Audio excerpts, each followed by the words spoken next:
डबोक जनार्दन राय नागर राजस्थान विद्यापीठ इस समय भ्रष्टाचार और प्रशासनिक दमन के गंभीर आरोपों के बाद अखाड़े में तब्दील हो चुका है। यूनिवर्सिटी प्रशासन द्वारा की जा रही एक तरफा कार्रवाई और नियम विरुद्ध गतिविधियों के विरोध में आज पीड़ित कर्मचारियों और आक्रोशित लोगों ने जोरदार धरना प्रदर्शन किया।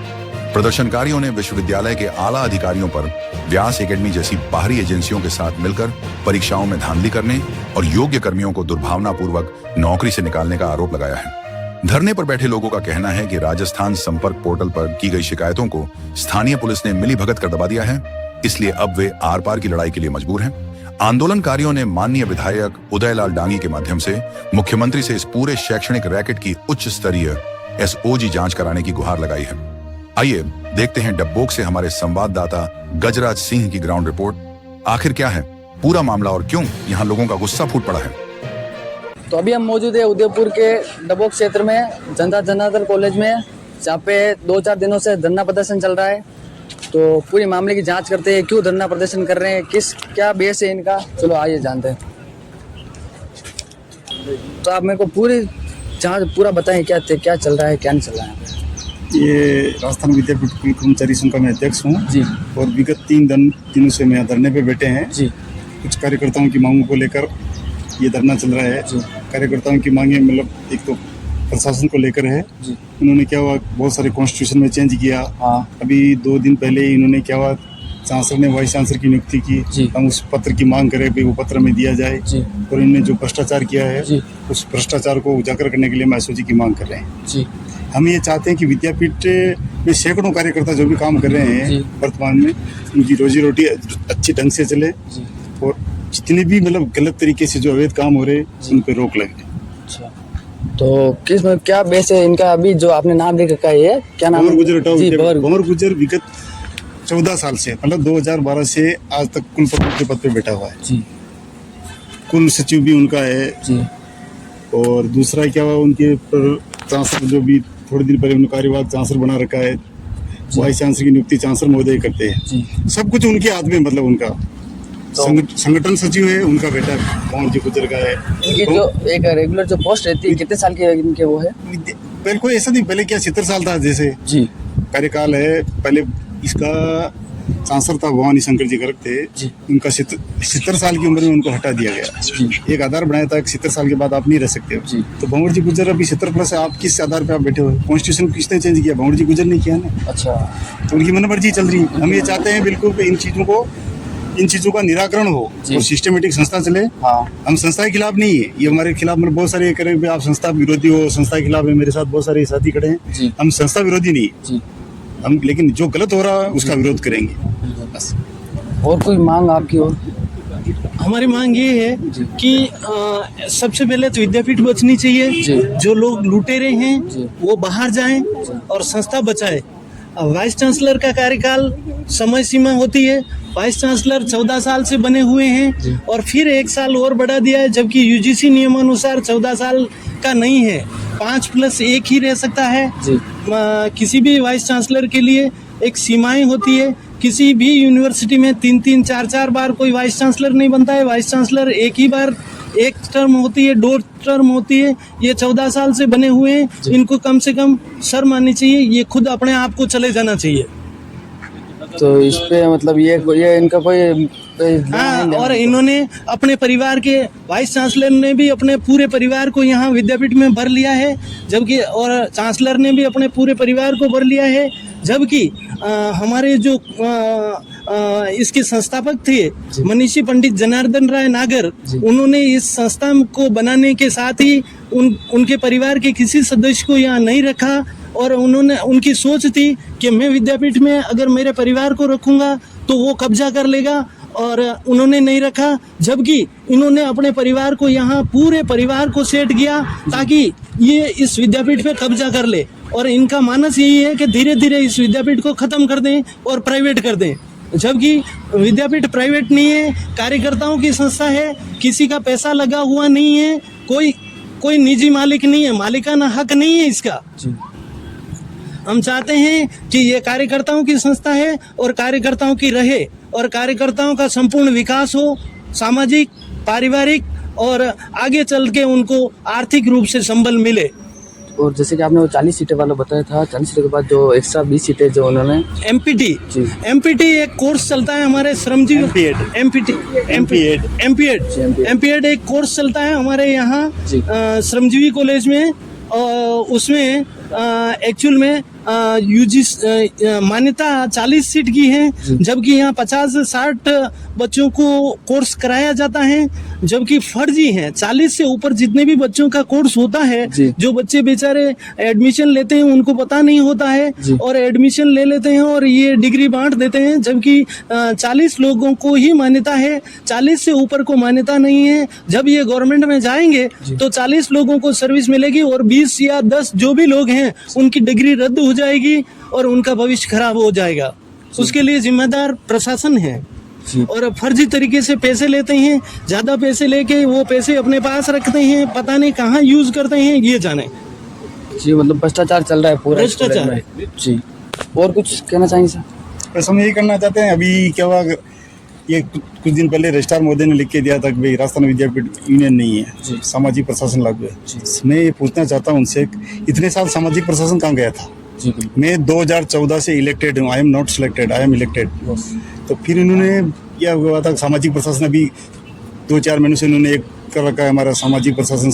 इतने दिन सामाजिक प्रशासन कहाँ गया था? इतना भ्रष्टाचार हो रहा है, इतना अन्याय हो रहा है कार्यकर्ताओं के साथ, इतना भेदभाव हो रहा है, इतना परिवारवाद हो रहा है।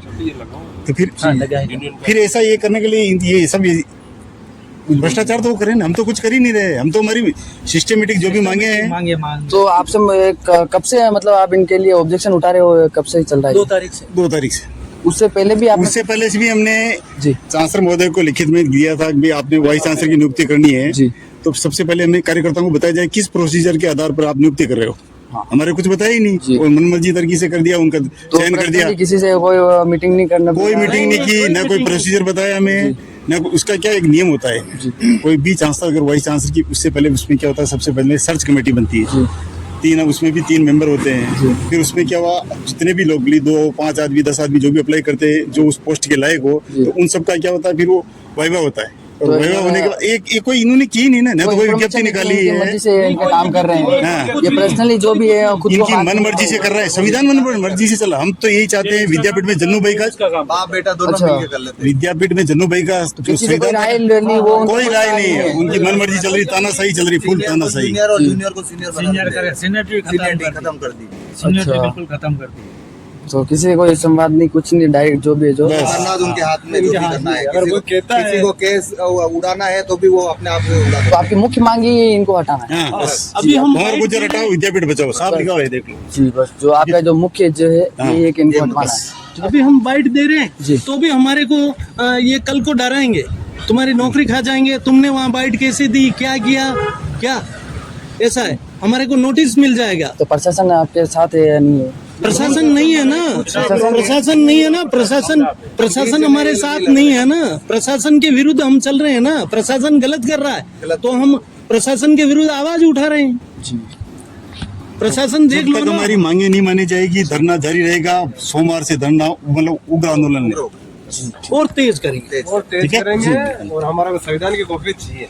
मेन जो है ना, संविधान जो वाइस चांसलर की नियुक्ति हुई ना, उसकी कॉपी चाहिए। आप मीडिया के माध्यम से हम ये संदेश देना चाहते हैं कि हमें वो कॉपी प्रतिलिपि चाहिए जिसमें चांसलर महोदय ने वाइस चांसलर की नियुक्ति की किस नियम के अकॉर्डिंग की। नियम के आधार तो मेन आपका ये आपको वो चाहिए डॉक्यूमेंट जी, आपको लेटर चाहिए और इनको हटवाना है, ठीक है। और जो संविधान में इन्हें बदलाव किया है जी, और हम पुराना संविधान चाहते हैं जो पहले जन्नू भाई ने बनाए थे जी, जो इसका संस्था का फाउंडर है ना जी, जिसने जो बनाए थे जी, वही हमें कॉन्स्टिट्यूशन चाहिए।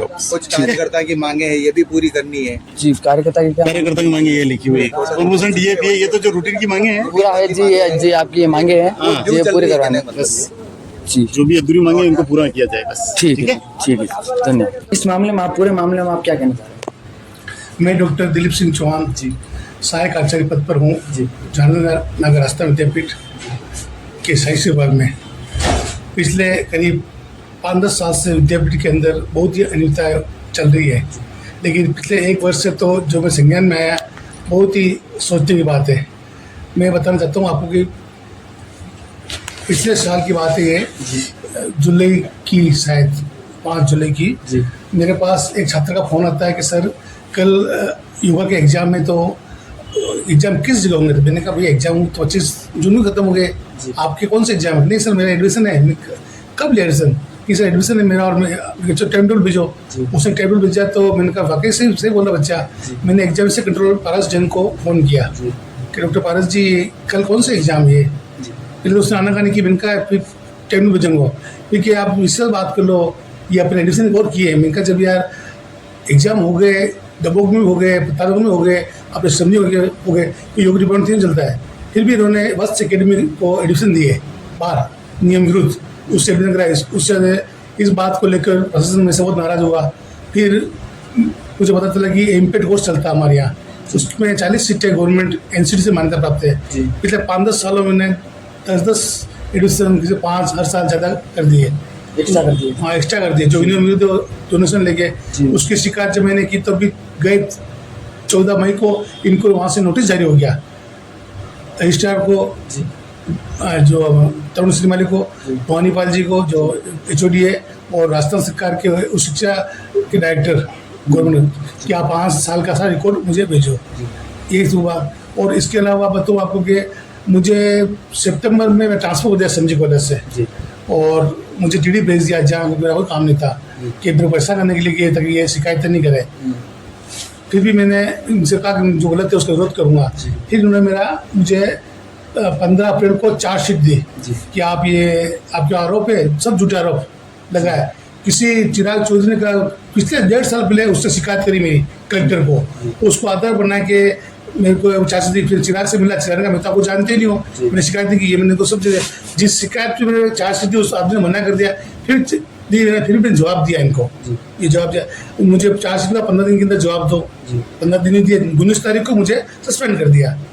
और इसके पहले बताऊँ कि मुझे नहीं धमकाने से, तो मेरी पत्नी BED कॉलेज में 9 साल से कार्य करी थी, तो उसको नवंबर को बोल दिया कि कल से मत आना, उनको भी नोटिस निकाल दिया। आपके मतलब आपको ये जो केस चल रहा था उसके चक्कर में आपके वाइफ को हाँ नहीं शिकायत की, तो मैं मुझे डराने के लिए कि शिकायत के दबाव डाला, दबाव डालने के लिए पत्नी को निबंध करे, तो मैं नहीं रहा। उसके बाद मुझे सस्पेंड कर दिया इन्होंने, और तो मेरे ऊपर झूठा केस किया, मुझे पता थाने में मुझे बंद करा दिया, मुझे जेसी करा दिया। लेकिन मैं सत्य के लड़ूंगा, चाहे कुछ भी हो जाए अंजाम। इन्होंने झूठे काम किए, आप बोलता हूँ ये 2 साथी मेरे साथ बैठे हुए हैं, इनको भी 8-2 साल नौकरी कर रहे हैं, उनको नौकरी से निकाल दिया। जो इनके खिलाफ बोलता है उसको नौकरी निकालते हैं। तो आपको भी मतलब इनके मतलब जो हमारा हाई कोर्ट में ऑलरेडी केस चल रहा था, केस चलते हुए ही इन्होंने हमारे को सस्पेंड कर दिया। केस जब चल रहा था तभी सस्पेंड केस चलते हुए किसी को निकाल नहीं सकते हैं जी, पर इन्होंने राठौड़ी में हमारे को निष्कासित कर दिया कि आपकी सेवाओं की आवश्यकता नहीं है। और फिर आपने कोई ऑब्जेक्शन हो? इनका केस चल रहा है, कोर्ट ने 4 सप्ताह का समय देके जवाब मांगने का आपने ऐसा क्यों किया, वो केस चल रहा है। मेरे को सस्पेंड किया, मेरे केस चल रहा है, मिसेस का भी कोर्ट में केस चल रहा है। हम न्याय के लिए लड़ रहे हैं, हमें भारत के संविधान पे न्याय पालिका पूरा भरोसा है, पूरा विश्वास। और मैं बताऊँ आपको ऐसी बहुत सी बातें, आप डबो कैंपस की बात करें, यहाँ क्या हो रहा है। यहाँ एक कॉलेज है फिजियोथेरेपी, उसमें MPT को PhD के अंदर 50-60 बच्चों को PhD करा दिया, और फैकल्टी प्रमाण एक ही है प्रोफेसर में था। यहाँ कर भी यहाँ BED बाल विकास में ज़्यादा एडमिशन कर दिए, गवर्नमेंट की सीटें 200 है, हर वर्ष 5 वर्ष के अंदर 50 ज़्यादा कर दिए। और बताऊँ यहाँ इसी कैंपस में आप उसकी नर्सिंग का स्पेशल कराया होम्योपैथी कॉलेज में, और नर्सिंग चला रहे प्रतापगढ़ कैंपस में, उसका भी विरोध किया। और बताऊँ आपको यहाँ फार्मेसी कोर्स की परमिशन है, वो यहाँ चलते ही नहीं। आप देखो, आप घूमो डबोक में जाके देखोगे बिल्डिंग ही नहीं है, डबोक में कोई फार्मेसी कॉलेज नहीं है, जबकि ये चलता है वहाँ प्रतापगढ़। अब प्रतापगढ़ परमिटेड यहाँ पे, परमिटेड यहाँ का चला वहाँ रे। अब प्रतापगढ़ कैंपस की बात करूँ, वहाँ MHW नियम में चल रहा है, किस नियम चल रहा है भगवान जाने। वहाँ भी फार्मेसी है और एक श्रमजीवी में भी है, लेकिन तीनों के बच्चे वही बता रहे जा रहे हैं, कोई क्लास होती नहीं, कुछ नहीं होती, ना स्टाफ है, मन मर्जी चल रही है। ये सब बातें और सब जो भी शिकायत की मेरा प्रूफ है, जी, इसमें भी आप भी समर्थक हो इसको, जो भी है ये। हाँ, मैं मेडिकल पे हूँ, मैं स्पाइन की प्रॉब्लम है, इसलिए मैं अभी कमर पर वो तो मैं क्या कि सब कागजों की जरूरत था कि ज्ञापन देने एमएलए साहब को। तो एमएलए साहब को अब क्या कि सरकार बीजेपी की है, तब सरकार से अब हमारे कुलपति में सब पैसा लोग खरीद रखा है। आप आए, आपको स्वागत, आप आए भाई, देख लो इतना बड़ा आंदोलन हो रहा है, इतना बच्चा प्रूफ दे रहे तो बड़ा कुछ छापता नहीं है। हम पर्सनली मिलने गए, पर्सनली मिलके भी आए, क्या है न्यूज पर किसी ने नहीं छापी। और बताऊँ, और सबसे बड़ा कोर्स होता है लोगों का, न्याय का कोर्स होता है, उसके अंदर इन्होंने इवनिंग बताकर कितने गवर्नमेंट कर्मचारियों को लो करा दिए, जो कि नियम नहीं।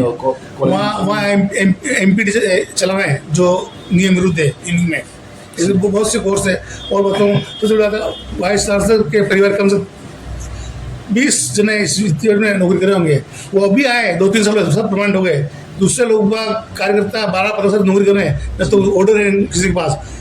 अभी एक बता दूं मैं आपको, कम से कम 200 कर्मचारियों के पास उनका ऑर्डर नहीं है, नौकरी कर रहे हैं, बस कोई लिखित में उनका अनुबंध पत्र नहीं है। कल कोई हादसा हो जाए इसके साथ तो कौन जिम्मेदार है? उसके अलावा कोई कहता है कि मुझे ऑर्डर नहीं, मेरे पास ऑर्डर नहीं, देखो सबसे बड़ा तो कहते हैं आपकी तनख्वाह जमा हो रही है ना।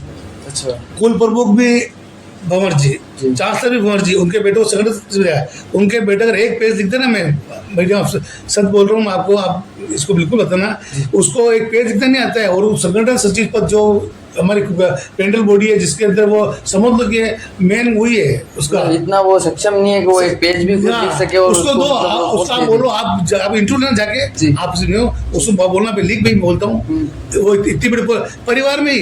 और मतलब इनको फैमिली वालों को इन्होंने ऐड करके इनकी पोस्टें बढ़ा दी हैं। तो और जो कुलप्रमुख बनाता है संगठन सचिव को, संगठन सचिव बनाता है कुलप्रमुख को, कुलप्रमुख बनाता है चांसलर को, घर में वापस बनाते हैं। इसलिए चांसलर ने इसका कार्यकाल बढ़ा दिया कुलपति का। पूरे भारत में पहले कुलपति होंगे 14 साल रेगुलर है। इनसे पूछा तीसरा कार्यकाल का ऑर्डर नहीं बनते। अभी भी प्रेस में न्यूज भेजी 1 साल के लिए, कोई नियम नहीं है कि ऑर्डर नहीं भेजा। अच्छा, इसे चल रहा है। अब आपका मेन मुद्दा क्या है? आपको हमारा मेन मुद्दा है कि अपने सही जो भी इस पे गुनाहगार है उसको सजा मिले, और विद्यापीठ कार्यकर्ता हो जो वर्षों पुराने काम कर रहे हैं उनके तरीके से जो सीटों पे बैठे हुए हैं उनको यहाँ से निष्कासित किया जाए। कार्यकर्ता जायज बैंक मांग रहे, नोटा 70 लाख मांग रहे, देना चाहिए, ये नहीं मिल रहा उनको। राज्य सरकार से वर्दी उनकी, और जो कार्यकर्ता वर्षों काम कर रहे हैं उनको प्रमाण नहीं किया, और अपने स्तर को पहले प्रमाण कर दिया। अपने एग्रीकल्चर कॉलेज में पूरा परिवार लगा हुआ है, माथुर साहब, भाई, बेटा, बेटी, जमाई, वो परमानेंट हो। डब्बोक से सामने आई इस बड़ी खबर पर फिलहाल स्थिति पर सभी की नजर बनी हुई है। विश्वविद्यालय परिसर के बाहर चल रहे इस प्रदर्शन ने कई गंभीर सवाल खड़े कर दिए हैं। प्रशासन की अगली कार्रवाई क्या होगी, और क्या इस मामले में कोई ठोस समाधान निकल पाएगा, यह आने वाला समय ही बताएगा। तब तक के लिए जुड़े रहिए हमारे साथ। हर अपडेट और हर बड़ी खबर के लिए देखते रहिए श्रीकर्णी न्यूज। नमस्कार।